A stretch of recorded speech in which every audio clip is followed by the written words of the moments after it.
আমার প্রিয় যুবক ভাইরা মা বোনেরা, আল্লাহ রাব্বুল আলামিন বললেন ওয়ালাম্মা জাআত রুসুলুনা লুতান সিআ বিহিম ওয়া দাqa বিহিম যারআন ওয়া ক্বালা হাযা ইয়াউমুন আসীর। যেই ফেরেশতারা নবী লূত আলাইহিস সালাতু ওয়াস সালামের বাড়িতে আগমন করেছে, তাদের চেহারা সুরত এত সুন্দর সুশ্রী, ওই সুশ্রী মেহমানদেরকে দেখে নবী লূত আলাইহিস সালাতু ওয়াস সালাম বড় পেরেশান হয়ে গেলেন। সুবহানাল্লাহ। কয়জন নবীর কাছে এসেছেন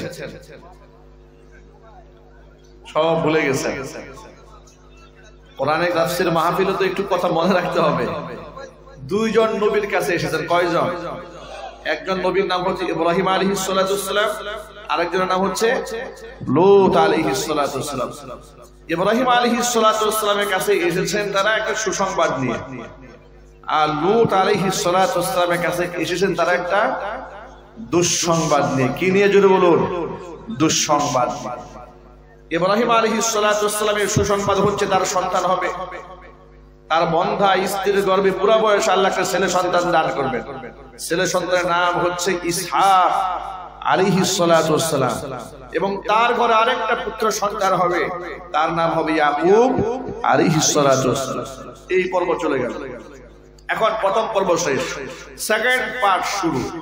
সুসংবাদের পর্ব শেষ, দুঃসংবাদের পর্ব শুরু। দুঃসংবাদ নিয়ে যাদের কাছে এসেছেন কওমে লূতের কাছে, তাদের দুইটা বড় পাপের কারণে আল্লাহ পাক এদেরকে ধ্বংস করে দেওয়ার সিদ্ধান্ত গ্রহণ করেছেন। এক নাম্বার বড় পাপের নাম হচ্ছে শিরক, দুই নাম্বার বড় পাপের নাম হচ্ছে সমকামিতা। সমকামিতা এমনই একটি জঘন্য পাপাচার যা এই পৃথিবীতে সর্বপ্রথম এই কওমে লূতের লোকেরাই এই পৃথিবীতে প্রথম শুরু করেছিল। ঘৃণার সাথে বলেন নাউযু বিল্লাহি মিন যালিক। কওমে লূতের লোকেরা এই পাপাচারের সাথে জড়িয়ে যাওয়ার পরে আল্লাহ পাক এদেরকে ধ্বংস করার জন্য কি একটা পলিসি অবলম্বন করলেন দেখেন। আল্লাহ রাব্বুল আলামিন তো এদের মনের ভিতরকার অবস্থা খুব ভালো করেই জানেন। কথা বলেন ঠিক কিনা? এই জন্য মানুষের আকৃতিতে যেই ফেরেশতারা নবী লূত আলাইহিস সালাতু ওয়াস সালামের কাছে এসেছে, এদের চেহারা অবয়ব এমন সুঠাম, এত সুন্দর আকৃতির তারা লূত আলাইহিস সালাতু ওয়াস সালামের বাড়িতে যখন তারা ঢুকেছে, নবী লূত তো প্রথম বুঝতে পারেন নাই ইব্রাহিম আলাইহিস সালাতু ওয়াস সালামের মতো যে এরা কি ফেরেশতা কিনা, মনে করেছে মানুষ। একেবারেই পরিপূর্ণ মানুষের সুরতে সুপুরুষের আকৃতিতে নবী লূত আলাইহিস সালাতু ওয়াস সালামের বাড়িতে তারা আসছে। কিন্তু আসা মাত্র নবী লূত আলাইহিস সালাতু ওয়াস সালাম খুব পেরেশান হয়ে গেলেন। এই কথা চিন্তা করে যে সমাজের মধ্যে স্বাভাবিক পুরুষের প্রতি এই জাতের লোকদের যে আকর্ষণ, আর এত সুন্দর সুদর্শন চেহারার মেহমান আসছে আমার বাড়িতে, এই সংবাদ যদি কোনোভাবে আমার কওমের লোকের কানে যায়, তাহলে কওমের লোকেরা সবগুলো আমার বাড়িতে হানা দেবে। এই টেনশনে তার মাথা নষ্ট হয়ে গেছে। এই কথাগুলো আমার বানানো কথা নয়, কোরআনে কারীম থেকে আপনাদেরকে শোনাচ্ছি। আল্লাহ রাব্বুল আমিন বলেন ওয়ালাম্মা জাআত রুসুলুনা লূতান সিআ বিহিম ওয়া দাqa বিহিম দারআ ওয়া ক্বালা হাযা ইয়াউমুন আসীর। যখন তারা আমার রাসূলগণ লূতের বাড়িতে এলো, তার কাছে লূত আলাইহিস সালাতু সালাম এই মেহমানদেরকে দেখে তিনি বড় চিন্তাগ্রস্ত হয়ে গেলেন। দুশ্চিন্তায় তিনি বললেন হাযা ইয়াউমুন আসীর, আহারে আজকের দিন তো বড় ভয়াবহ বিপদের দিন হয়ে দাঁড়াইলো আমার জন্য। আমি এই মেহমানদেরকে কেমনে আড়াল করে রাখবো? আমার এই নিকৃষ্ট অমানুষ আমার কওমের লোকদের দৃষ্টির আড়াল করে কি করে রাখবো? তিনি বড় পেরেশান হয়ে গেলেন। এই নবীর ঘরে অবস্থান করছে তার স্ত্রী লূত আলাইহিস সালাতু ওয়াস সালামের স্ত্রী, কত বড় নাফরমান। আল্লাহ নবীর স্ত্রী হওয়ার পরেও কপালে হেদায়েত জুটে নাই। এই স্ত্রী কি করলো?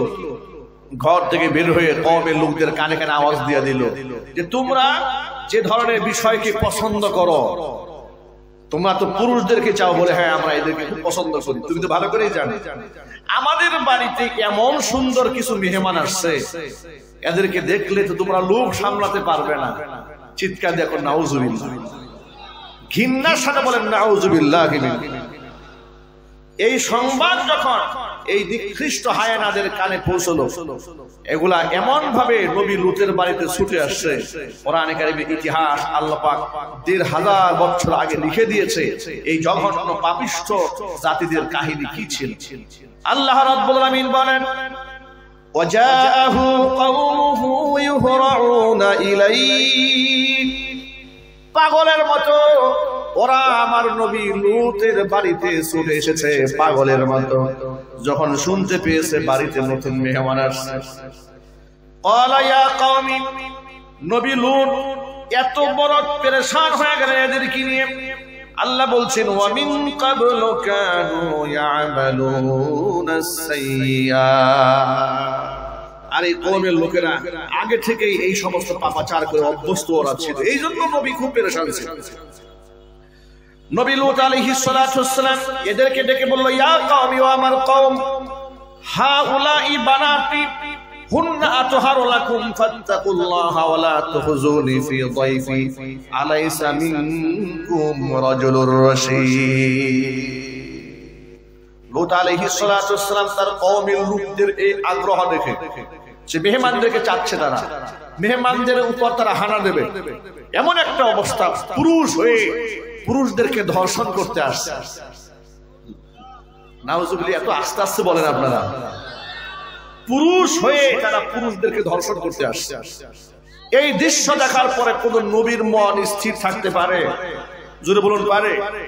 তিনি বললেন, হাউলাই বানাতি হুন্না আতহারু লাকুম, ও আমার এলাকার লোকেরা, তোমাদের ঘরে যে তোমাদের স্ত্রী, এরা তো আমার মেয়ে। সুবহানাল্লাহ। তো তোমাদের স্ত্রীরা হচ্ছে হুন্না আতহারু লাকুম, তোমাদের জন্য পুত পবিত্র। তোমাদের যদি কোনো জৈবিক চাহিদা থাকে, স্ত্রীর কাছে যাও, ঠিক কিনা বলেন? স্ত্রীর কাছে যাও, এটা পবিত্র। কিন্তু সেটা না করে তোমরা আসছো আমার বাড়ির মেহমানের সাথে অপকর্ম করতে। খবরদার, আল্লাহকে ভয় করো। ওয়ালা তুখজুনি ফি যায়ফি, অন্তত পক্ষে আমার মেহমানদের ব্যাপারে আমাকে তোমরা লজ্জিত করো, আমাকে মেহমানের সামনে তোমরা লাঞ্ছিত করো না। এভাবে তিনি খুব কাকুতি মিনতি করে কওমের লোকদের কাছে হেদায়েতের কথা বলতেছিলেন। কিন্তু সূরে কি শুনে ধর্মের কথা? জোরে বলেন। সূর শুনে ধর্মের কাহিনী, সূর ধর্মের কাহিনী শুনে না। ও মসজিদে গিয়ে জুতা ঠিক চুরি করবে।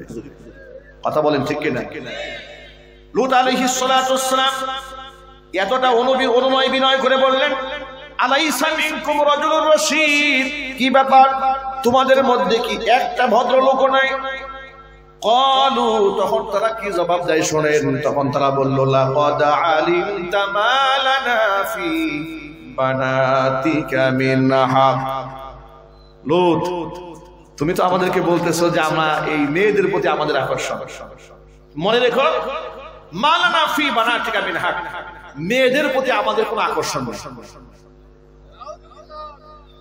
এদের প্রতি আমাদের কোনো ইন্টারেস্ট নাই। ওয়া ইন্নাকা লাতা'লামু মা নুরিদ, আমাদের ইন্টারেস্ট কিসে, আগ্রহ কিসে, এটা তুমি খুব ভালো করেই জানো। আমরা যে কেন তোমার বাড়িতে আসছি সেটাও নিশ্চয়ই তুমি বুঝতে পারছো। অতএব মেহমানদেরকে আটকায় না রেখে মেহমানদেরকে আমাদের জন্য উৎসর্গ করে দাও। এখন এই কথা শুনে নবীর মনে যে কি পরিমাণ আঘাত, কত কষ্ট, কত আফসোস।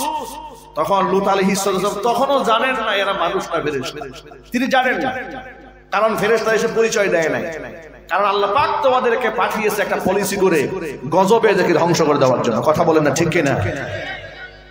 লূত আলাইহিস সালামের এই অবস্থা দেখে নবী লূত সর্বশেষে কথা বলে ফেললেন, ক্বালু লাকাদ আলিমতা মা লানা, ক্বালা লাউ আন্না লি বিকুম কুওয়াতান আও আওয়ি ইলা রুকনিন শাদীদ।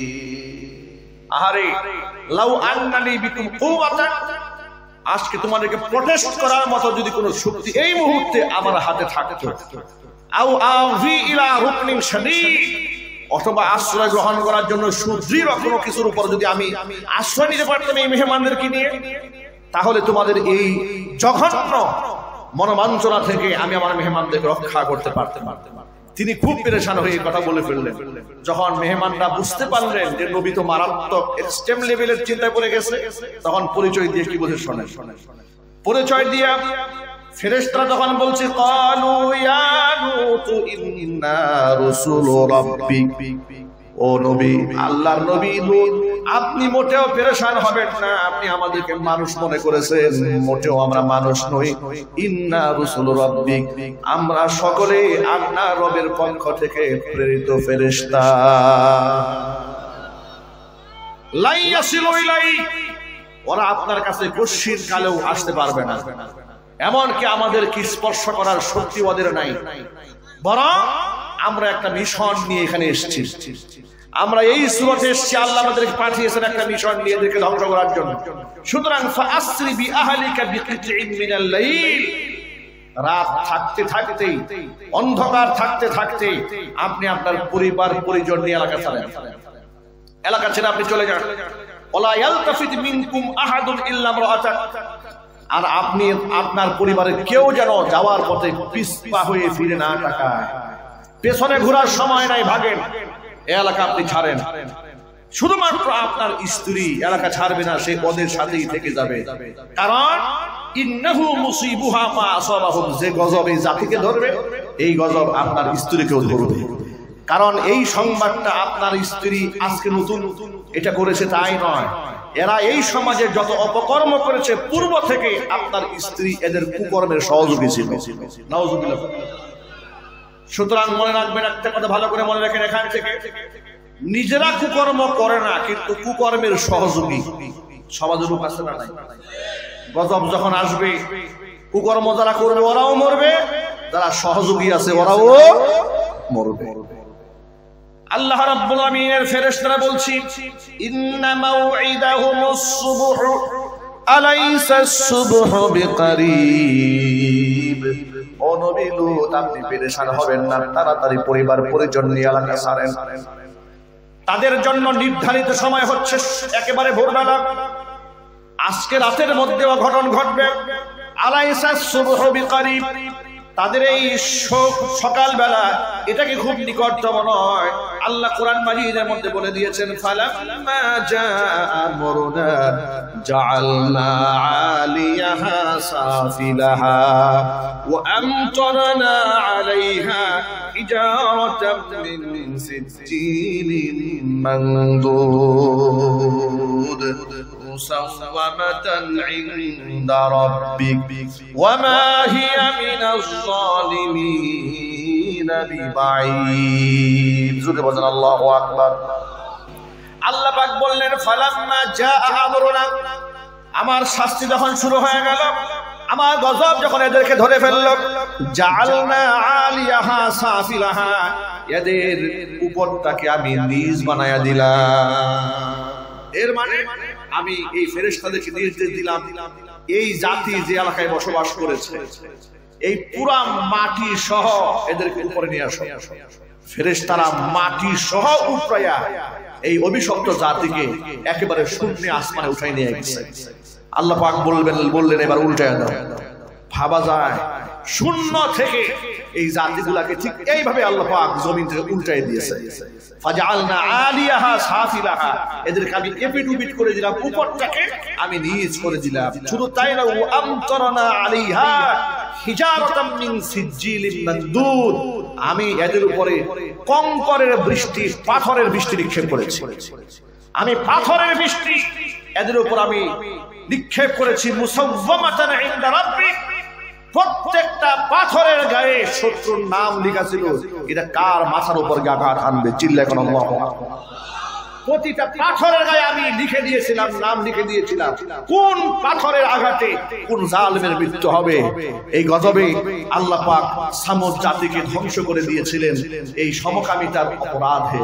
প্রিয় ভাইরা, কোরআন মাজিদে এই কাহিনী আল্লাহ পাক গোটা কওমের জন্য শুধু নয়, গোটা জগৎবাসীর জন্য আল্লাহ মেসেজ দিয়েছেন, খবরদার জাতি, এই অন্যায়ের সাথে তোমরা কোনোদিন জড়াবে না। যে অন্যায় জড়িত হয়ে ধ্বংস হয়েছে কওমে লূত, এমনকি বর্তমান সেই জায়গাটা আজও চিহ্নিত আছে, যেখানে মাটি সহ উপড়ায় ফেলা হয়েছিল, সেটাকে ডেড সি বা মৃত সাগর, আল বাহরুল মাইয়িত, মৃত সাগর হিসেবে সকলের কাছে সুপরিচিত। এটা হচ্ছে ওয়ার্ল্ডের সবচেয়ে নিচু জায়গা, যে সমুদ্রে যে পানিতে কোনো মাছ কিংবা কোনো কীট পতঙ্গ বসবাস করতে পারে না, সেখানে সমস্ত প্রাণীগুলা ওই সমুদ্র পড়লেই অটোমেটিক মারা যায়। এটা হচ্ছে পৃথিবীর একটি অভিশপ্ত জায়গা। প্রিয় ভাইরা, কোরআনে কারিমে সূরা হুদ থেকে আজকে আপনাদের সামনে কওমে লূতের এই অভিশপ্ত জাতির কুকর্মের ফিহরিস্তি এবং তাদের উপর আল্লাহ পাকের নিপতিত গজবের বর্ণনা দেওয়ার উদ্দেশ্য হচ্ছে একটাই, 90 থেকে 95% মুসলিম অধ্যুষিত এই দেশে একটা গ্রুপ চাচ্ছে এই দেশে সমকামিতার পাপ ঢুকাই দিতে। নাউজুবিল্লাহ বলেন। উলামায়ে কেরামের দায়িত্ব কি?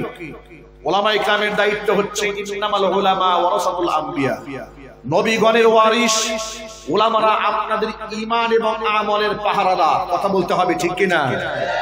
আমাদের মুসলমানদের দেশে সমকামিতার মতো কওমে লূতের অভিশপ্ত কর্মকাণ্ড বাংলার মাটিতে ঢুকবে কিংবা ঢুকানো হবে, এটাকে আমরা বরদাস্ত করতে পারবো? একটু জোর আওয়াজে বলতে হবে, পারবো? পারবো না। আজকে বাংলাদেশের বিভিন্ন প্রতিষ্ঠান, বিভিন্ন এনজিও সংস্থা, এলজিবিটি অর্থাৎ এই গোটা ওয়ার্ল্ডের মধ্যে যে সংগঠন রয়েছে, সমকামিতাকে প্রমোট যারা করছে, সমকামিতার প্রচার করছে, প্রসার করে বেড়াচ্ছে, এটাকে একেবারে শিক্ষা সিলেবাসের মধ্যে ঢুকাই দিয়া সমকামিতাকে একেবারে স্বাভাবিক একটা রূপ দেওয়ার জন্য, প্রলেপ দেওয়ার জন্য বাংলাদেশে ইতিমধ্যে চক্রান্ত চলছে। আমাদের চোখ কান নাক খোলা রাখতে হবে। ইতিমধ্যে আপনারা সংবাদ পেয়েছেন, ক্লাস 7 এর বইয়ে, 7ম শ্রেণীর বইয়ে, সেখানে শরীফ থেকে শরীফা একটা গল্প লেখা হয়েছে। এই গল্পের মধ্যে দেখানো হয়েছে একটা ছেলের জন্ম হয়েছে, তার নাম হচ্ছে শরীফ। নাম কি? শরীফ। সে মোটামুটি ছেলে হিসেবেই বড় হচ্ছে, কিন্তু কিছুদিন পর থেকে সে নিজেকে আর ছেলে মনে করে না, নিজেকে মেয়ে মেয়ে মনে করা শুরু করে দিল। এখন সে সকলের কাছে বলতে থাকলো যে আমার নাম এখন থেকে শরীফ না, তোমরা এখন থেকে আমাকে শরীফা বলে ডাকবা। আচ্ছা প্রিয় ভাইরা, আপনারা বলুন তো, একটা পুরুষ যদি নিজেকে মনে মনে মেয়ে দাবি করে, সে কি মেয়ে হয়ে যাবে? একটু চিৎকার দিয়ে বলে, সে কি মেয়ে হয়ে যাবে? তাকে কি মহিলা স্বীকৃতি দেওয়া উচিত নাকি জুতা পিটা করা উচিত? জুতা পিটা করা উচিত। যদি তাকে সামাজিকভাবে মহিলা স্বীকৃতি প্রদান করা হয়, সমস্যাগুলো কি দাঁড়াবে লক্ষ্য করো। সমস্যা হলো সে দাবি করছে সে আসলে পুরুষ, দাবি করছে মহিলা। দাবি করছে কি? মহিলা। এখন মহিলা দাবি করার পরে নিশ্চয়ই তার তো বিবাহের প্রয়োজন আছে। তো মহিলা হয়ে সে বিবাহ করবে কাকে? পুরুষকে বিবাহ করবে। এখন সে তো আসলে মহিলা না, সে কি? পুরুষ। এখন বিবাহ করছে কাকে? পুরুষকে। তাহলে রেজাল্ট কি দাঁড়ালো? হোমোসেক্স। পুরুষ হয়ে সে পুরুষকে বিবাহ করলো। সুতরাং শরীফ থেকে শরীফা এটা শুধু একটা গল্প নয়, গল্পের ভিতরে সামাজিকভাবে সমকামিতা প্রবেশ করায় দেওয়ার একটা ষড়যন্ত্র। কথা বলতে হবে, ঠিক কিনা?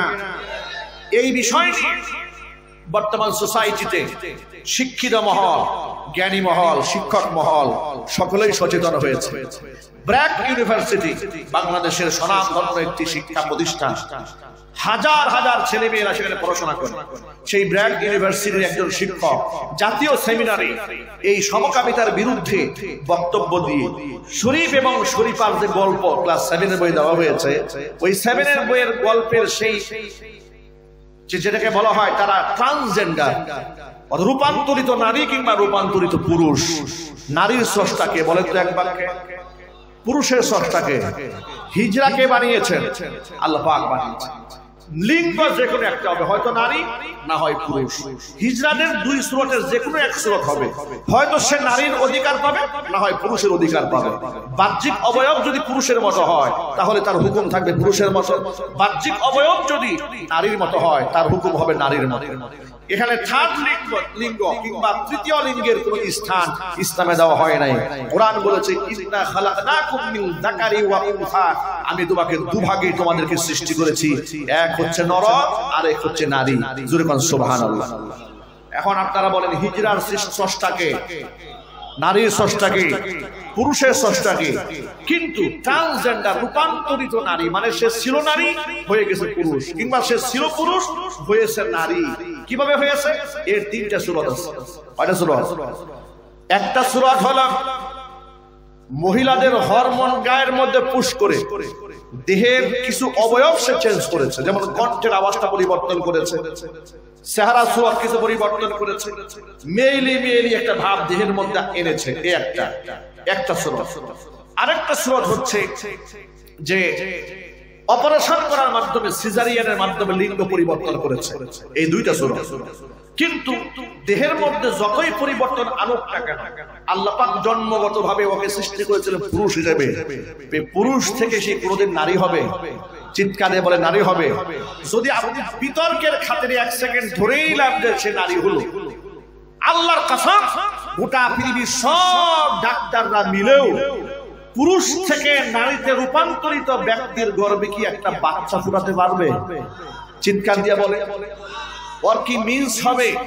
হবে না। এর মানে আল্লাহর সৃষ্টি নৈপুণ্যের মধ্যে এটা একটা কত বড় মারাত্মক বিকৃতি, এটা কত বড় উন্মাদনা, এটা কত বড় পাগলামি। বইয়ের মধ্যে এভাবে লেখা হয়েছে ট্রান্সজেন্ডার অথবা হিজরা। আল্লাহর কসম, ট্রান্সজেন্ডার আর হিজরা এক জিনিস নয়। হিজরা আল্লাহ সৃষ্টি করেছে, ট্রান্সজেন্ডার ইহুদি আর খ্রিস্টান শয়তান আবিষ্কার করেছে। আজকে সেই ট্রান্সজেন্ডারের বিরুদ্ধে কথা বলার কারণে আসিফ নামক এক শিক্ষককে ব্র্যাক ইউনিভার্সিটি তার শিক্ষাঙ্গন থেকে বিতাড়িত করেছে সমকামিতার বিরুদ্ধে বক্তব্য দেওয়ার কারণে। আপনি হয়তো মনে মনে অবাক হচ্ছেন, মুসলমানদের দেশে আবার সমকামী আছে নাকি? মুসলমানদের দেশে সমকামী আছে না নাই সেটা তো আপনারা বুঝতে পেরেছেন যে বাংলাদেশে আইন করার জন্য পায়তারা চলছে যে যারা সমকামী হবে কিংবা ট্রান্সজেন্ডার হবে এদেরকে সামাজিকভাবে স্বীকৃতি প্রদান করা হবে। ঘৃণার সাথে বলেন নাউজুবিল্লাহ। এখন আপনারা বলেন, আপনার কোন ছেলে যদি কয়েকদিন পরে বলে যে আমি এখন থেকে মেয়ে, মানবেন? যদি আপনার কোন মেয়ে কদিন পরে বলে আমি এখন থেকে ছেলে, মানবেন? এর মাধ্যমে সামাজিক অশান্তি তৈরি হবে, বিশৃঙ্খলা তৈরি হবে, সমাজের মধ্যে জেনা, ব্যভিচার, ধর্ষণ, লুটপাট, মারামারি, হিংসা, জিঘাংসার আগুন দাও দাও করে জ্বলতে থাকবে। কথা বলতে হবে, ঠিক কিনা? পাপের স্বর্গরাজ্যে পরিণত হবে বাংলাদেশ, যেটা আমরা মুসলমানরা কোনোদিন হতে দেব না। আমরা কি এটা হতে দেব? চিৎকার দিয়ে বলেন, এটা কি আমরা হতে দেব? এই অন্যায়ের বিরুদ্ধে সকল মুজাহিদ মুমিন ভাইদেরকে সংগ্রাম করে যেতে হবে। আমাদের সন্তানদেরকে আমরা কোরআন শেখাবো, ইসলাম শেখাবো। হোমোসেক্স কিংবা সমকামিতার মতো জঘন্য পাপাচার অন্ততপক্ষে লক্ষ লক্ষ আলেম ওলামাদের দেশে আমরা বাস্তবায়ন করতে দেব না। আমরা বলি ইনশাআল্লাহ। রাজি আছেন কিনা? আমি দুহাত দেখতে চাই।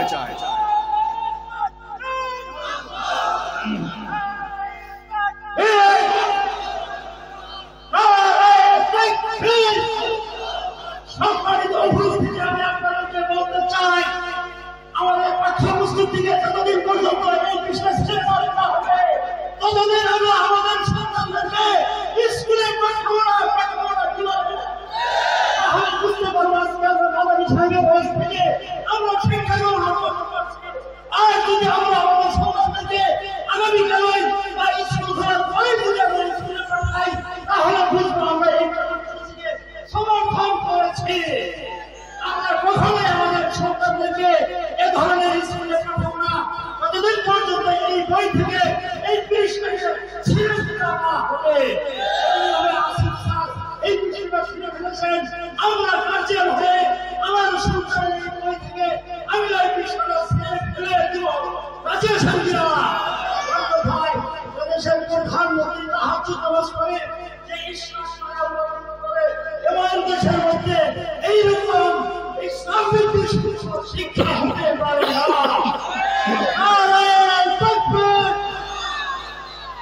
বন্ধুগণ, শিক্ষক আসিফ তিনি একটি জাতীয় সেমিনারে ওই বইটা হাতে নিয়ে বইয়ের মাঝখান থেকে সেই গল্পটা বের করে এইভাবে টেনে তিনি পাতা দুটা ছিঁড়ে ফেলেছেন। তিনি বলেছেন যে সিলেবাসে, যে শিক্ষা সিলেবাসে আমার সন্তানকে সমকামিতা কিংবা ট্রান্সজেন্ডার শেখানো হবে, এই সিলেবাসকে আমরা মানতে পারি না। কথা বলেন ঠিক কি? আচ্ছা, এখানে আওয়ামী লীগের লোক আছে না নাই? বিএনপির লোক আছে না নাই? অন্যান্য দল যারা রাজনীতি করেন তাদের লোক আছে না নাই? কিন্তু সকলেই মুসলমান, কোনো সন্দেহ আছে? চিৎকার দিয়া বলে, আওয়ামী লীগের লোকেরা কি সমকামিতা পছন্দ করবে? বিএনপির লোকেরা পছন্দ করবে? তাহলে এই দাবিটা হচ্ছে ইমানি আন্দোলন, এটা রাজনৈতিক আন্দোলন নয়। মনে রাখবেন, অনেক পাগল আছে সমাজে, সমাজে অনেক মাথা মোটা বলদ আছে, যে মাথা মোটা বলদ গুলা কালকেই বলবে চায়ের দোকানে বসে পায়খানা করে পানি নেয় না, বলবে হুজুর তোর একটা রাজনীতির ওয়াজ করে গেছে।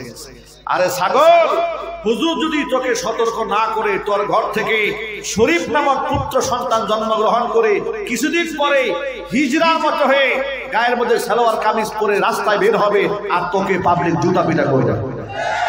কথা বলতে হবে, ঠিক কিনা বলে? সুতরাং হিজরা কিংবা ট্রান্সজেন্ডার কিংবা সমকামিতার ব্যাপারে বাংলাদেশে রাজনৈতিক আন্দোলন গড়ে তুলতে হবে না, ইমানি আন্দোলন গড়ে তুলতে হবে। যে শিক্ষকরা বইয়ের পাতা ছিঁড়েছে তাদের সাথে একাত্মতা ঘোষণা করতে হবে।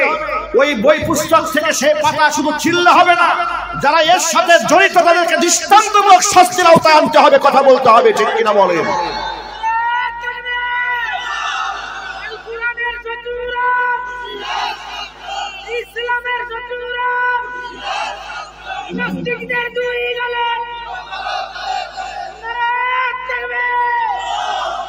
সুতরাং আমরা আসছে কোরআন কারীমের তাফসীর থেকে এই সবক শিখেছি, সমকামিতা একটি জঘন্য পাপাচার। এই পাপাচার যে সমাজে হবে ওই সমাজের উপর আল্লাহ পাকের লানত, আল্লাহ পাকের গজব নিবিত হবে। কথা বলুন, ঠিক কিনা? আমরা আল্লাহ পাকের গজবে নিপীড়িত হতে চাই না। আমরা আমাদের সন্তানদেরকে 30 পারা কোরআনে হাফেজ বানাতে চাই, আলেমে দ্বীন বানাতে চাই, দাঈ ইলাল্লাহ বানাতে চাই। আমাদের সন্তানরা হবে আমাদের চোখের পুতুলি, আমার আগামীর ভবিষ্যৎ আমাদের সন্তানদের হাতে হবে।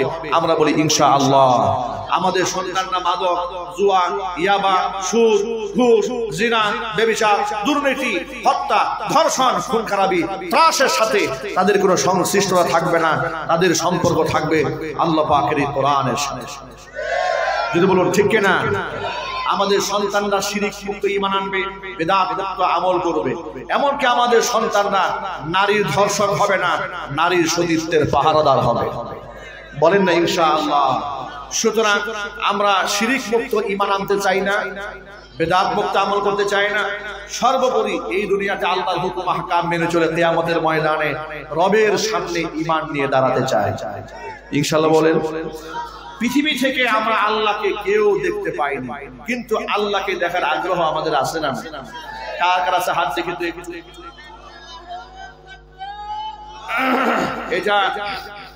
এটা তখনই সম্ভব হবে যখন আমরা ঈমানের সাথে দুনিয়া থেকে বিদায় হতে পারব। ঈমানের পথে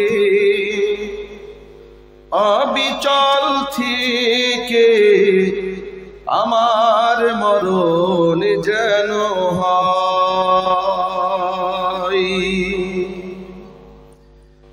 ঈমানের পথে অবিচল থেকে আমার মরণ যেন হয়। তোমারই কাছে মিনতি আমার, মহামহিম দয়াময়। ঈমানের পথে অবিচল থেকে আমার মরণ যেন হয়। ঈমানের পথে অবিচল থেকে আমার মরণ যেন হয়।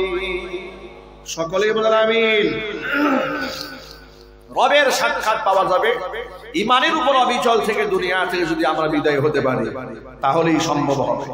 কোরআন কারীমে আল্লাহ পাক দুটো শর্ত আরোপ করেছেন রবের সাথে দেখা করা। সুবহানাল্লাহ। কোরআন মাজিদ আল্লাহ পাক বলেন, ফামান কানা ইয়ারজু লিকাআ রাব্বিহি ফালইআমাল আমালান সালিহা ওয়ালা ইউশরিক বিইবাদাতি রাব্বিহি আহাদা। কোন ব্যক্তি যদি পরকালে তার রবের সাক্ষাৎ কামনা করে, ফালইআমাল আমালান সালিহা, সে যেন ভালো কাজ করে, ওয়ালা ইউশরিক বিইবাদাতি রাব্বিহি আহাদা, সে যেন তার রবের ইবাদতের সাথে কাউকে শরীক স্থাপন না করে। এক বাক্যে বলেন, রবের ইবাদতের সাথে কাউকে শরীক করা যাবে? জোরে বলেন। আমাদেরকে ধনী বানাবার মালিক কে? আরো জোরে। ফসলে বরকত দেওয়ার মালিক কে? সন্তান দেওয়ার মালিক কে? রিজিকে বরকত দেওয়ার মালিক কে? এই জন্য সুস্থতার নিয়ামত দেওয়ার মালিক কে? কয়েকদিন আগে এক বড় লোককে বলতে শুনলাম, সে বলল, বাবার কাছে যাওয়ার আগ পর্যন্ত কোনো সম্পদ আমার ছিল না, কিন্তু বাবার কাছে যাওয়ার পরে আমার সম্পদে বরকত হয়ে গেছে। নাউজুবিল্লাহ। এই জন্য অসংখ্য লোকেরা বাবার পায়ে সিজদা দেয়, হারাম হারাম এবং কবিরা কবিরা। আপনাদের জন্য সুসংবাদ, মোনাজাত শেষ হওয়ার পরে স্টেজে বই আছে, স্টেজে বইগুলো আছে, আপনারা ইনশাআল্লাহ বাড়ি যাওয়ার সময় বইগুলো সংগ্রহ করতে পারবেন স্টেজ থেকে। এখন বইয়ের পেছনে আমার হোয়াটসঅ্যাপ মোবাইল নাম্বারটা দেওয়া আছে, সরাসরি আমার সাথে সারা এই মাসলা নিয়ে কন্ট্যাক্ট করতে পারবেন ইনশাআল্লাহ। আপনাদেরকে আরেকটা মজার ব্যাপার বলি, যখন আপনি ঋণগ্রস্ত হন তখন পেরেশান হইয়া বাবার দরবারে মান্যতের কোনো প্রয়োজন নেই। মান্যত যদি একান্ত কোনো বিষয় আপনার করতে মনে চায়, মান্যত হবে একমাত্র কারণ আল্লাহর নামে, প্রথম বসন। দ্বিতীয় হচ্ছে, আপনি ঋণগ্রস্ত হলে অনেক আমল আছে, দোয়া আছে, যে দোয়া করলে আল্লাহ ঋণের বোঝা হালকা বানায় দেয়। আপনার ছেলে হয় না, এমন অনেক আমল আছে যে আমল করলে আল্লাহ পুত্র সন্তান দান করে। এমন অনেক আমল আছে যে আমল করলে আল্লাহ কন্যা সন্তান দান করে। এমন অনেক আমল আছে স্বামী স্ত্রীর মহব্বত নাই, যে আমল করলে স্বামী স্ত্রীর মধ্যে আল্লাহ ভরপুর মহব্বত ঢেলে দেয়। জোরে কোন আল্লাহু আকবার। এই সব আমলগুলা এই বইয়ের একেবারে শেষ দিকে আমি কোরআন হাদিস এবং ফিকহের কিতাবের রেফারেন্স আমি লিখে দিয়েছি। এমনকি সামনে রমজান আসতেছে, এই রমজানকে কেন্দ্র করে আমার মা বোনেরা অনেক মাসআলার সম্মুখীন হন, যেহেতু পবিত্রতার কিছু মাসআলা আছে মা বোন, ঠিক কিনা বলেন? এই মাসআলাগুলো অনেকেই শরমে লজ্জায় অনেকে জিজ্ঞেস করতে চায় না, কিন্তু মাসআলাগুলো অত্যন্ত জরুরি। এই মাসআলাগুলো ডিটেইলস এর মধ্যে পাবেন ইনশাআল্লাহ। নিজেরা পড়ার জন্য কিংবা মা বোনদেরকে উপহার দেওয়ার জন্য কিতাবগুলো আপনারা অবশ্যই সংগ্রহ করবেন। উদ্দেশ্য কি? যে সব দায়িত্ব আলেমের কাঁধের উপর না চাপাই দিয়ে কিছু কিছু লেখাপড়া নিজেরও করার দরকার আছে। কথা বলেন ঠিক কিনা? ইলম হাসিল করার দরকার আছে না নাই? আল্লাহ পাক যেন কোরআনের নূর দিয়ে, ইসলামের নূর দিয়ে আমাদের অন্তরকে ভরপুর করে দেন। আমিন। মাত্র 100 টাকা করে কপি হাদিয়া, কোনো ধাক্কা ধাক্কি ঠেলাঠেলি করার কোনো দরকার নাই। পর্যাপ্ত বই আছে গাড়িতে। আমার মা বোনেরা কথা শুনতে পাচ্ছেন, মায়েরা বোনেরা, ড্রাইভার